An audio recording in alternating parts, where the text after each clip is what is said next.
Assalamualaikum warahmatullahi wabarakatuh. Halo semuanya. Di sini kami dari kelompok 4 ingin menjelaskan tentang suspensi.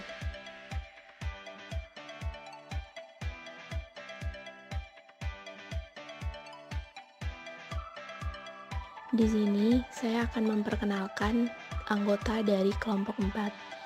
Kami beranggotakan 6 orang, yaitu Lufitasari, Reza Febriana, Deva, Misbahul Huda, Clarita Darawadu, dan Zuraida Aprilia.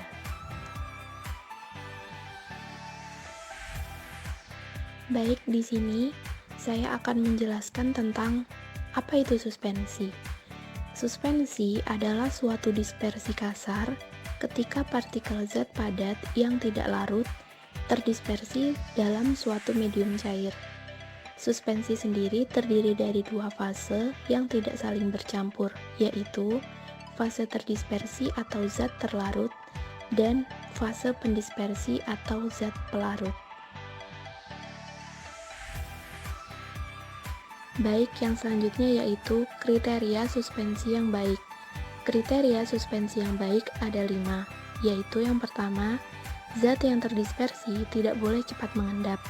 Yang kedua, bila mengendap, maka dikocok dan harus segera terdispersi kembali. Yang ketiga, mudah dituang dari botol. Yang keempat, endapan yang terbentuk tidak boleh mengeras dalam wadah. Yang kelima, viskositas suspensi tidak boleh terlalu tinggi untuk memudahkan dalam penuangan. Keuntungan suspensi 1. Berbentuk cair, sehingga lebih disukai pasien. 2. Baik digunakan untuk pasien yang sukar menerima tablet atau kapsul, terutama pada anak-anak. 3. Dapat menutupi rasa pahit atau rasa tidak enak pada obat. 4. Memiliki homogenitas tinggi. 5. Lebih mudah diabsorpsi daripada tablet atau kapsul.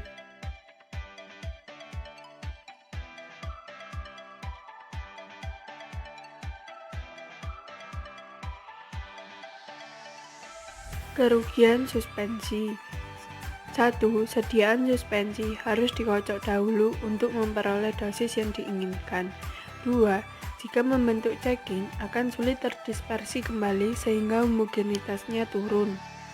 Caking yang dimaksudkan adalah kecenderungan suatu padatan untuk membentuk gumpalan atau massa.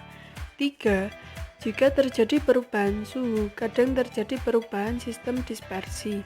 4. Memiliki kestabilan rendah. 5. Aliran yang terlalu kental menyebabkan sediaan sukar dituang.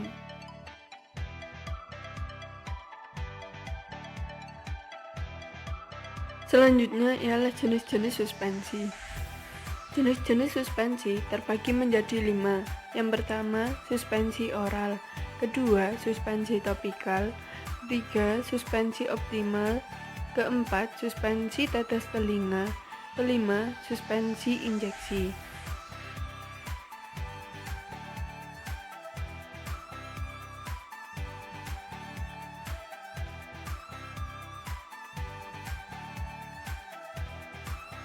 Selanjutnya adalah definisi jenis-jenis suspensi. 1. Suspensi oral. Suspensi oral merupakan sediaan cair mengandung partikel padat yang terdispersi dalam pembawa zat cair, contohnya suspensi kloramfenikol. 2. Suspensi topikal. Suspensi topikal adalah sediaan cair mengandung partikel padat yang terdispersi dalam pembawa cair yang ditujukan untuk penggunaan pada kulit, contohnya Caladin Lucio. 3. Suspensi optalmik. Suspensi optalmik adalah sediaan steril cair yang mengandung partikel-partikel yang terdispersi dalam cairan pembawa untuk pemakaian pada mata, contohnya suspensi hidrokortison asetat. 4.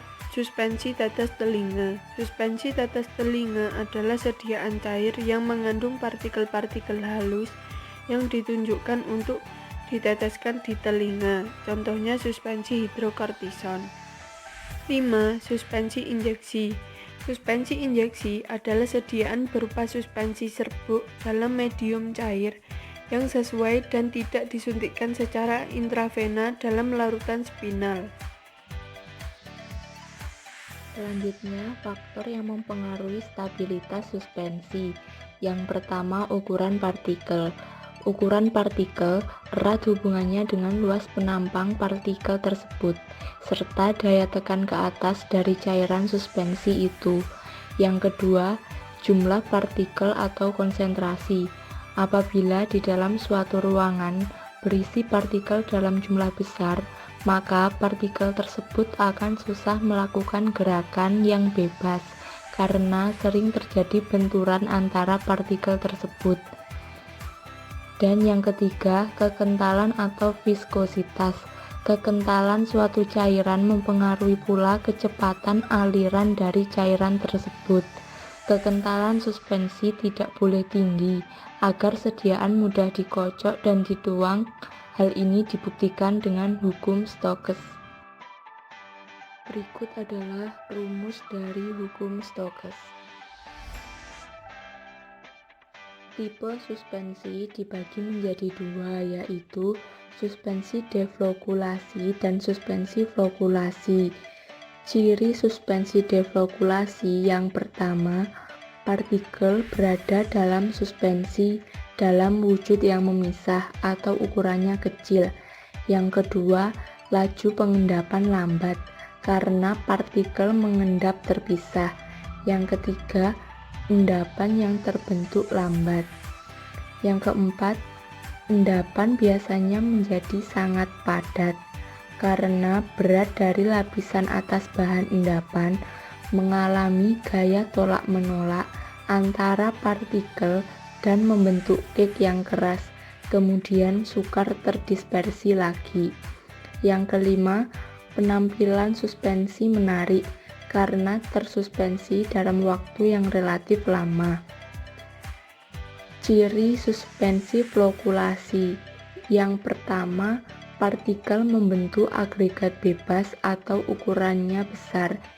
Yang kedua, laju pengendapan tinggi karena partikel mengendap sebagai flokulasi. Yang ketiga, endapan yang terbentuk cepat. Yang keempat, partikel tidak mengikat kuat dan keras satu sama lain. Jadi, endapan mudah untuk didispersikan kembali dalam bentuk suspensi aslinya. Yang kelima, suspensi menjadi keruh karena pengendapan yang optimal. Hal ini dapat dikurangi jika volume endapan dibuat besar. Idealnya, volume endapan hanya meliputi volume suspensi.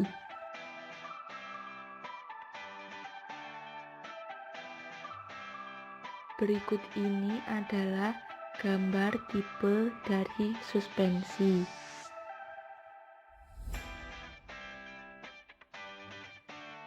Baik, sekian presentasi dari kelompok kami. Apabila ada salah kata, mohon maaf.